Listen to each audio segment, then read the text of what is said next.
আমার চাকরির জীবনে সবচাইতে ভালো একটা বন্ধুর গল্প বলবো, তার মায়াবতীকে নিয়ে।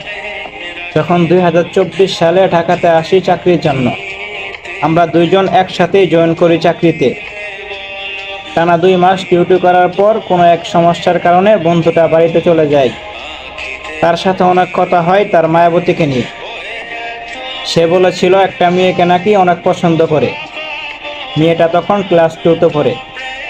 যখন ক্লাস 4-এ ওঠে তখন তাকে প্রপোজ করে। মেয়েটা তখন রাজি হয় না। অনেক কষ্ট করার পর মেয়েটা রাজি হয়। এখন মায়াবতীটা ক্লাস 9-এ পড়ে।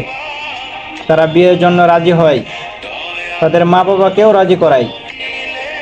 কিন্তু তৃতীয় পক্ষ এসে বিয়েটা ভেঙে দেয়।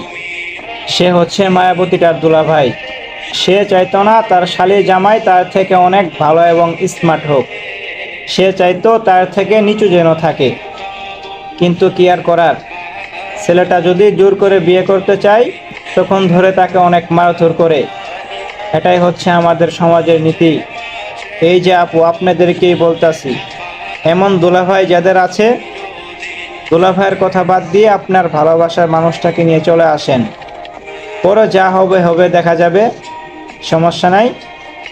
ইনশাল্লাহ সবাই একদিন মেনে নিবে।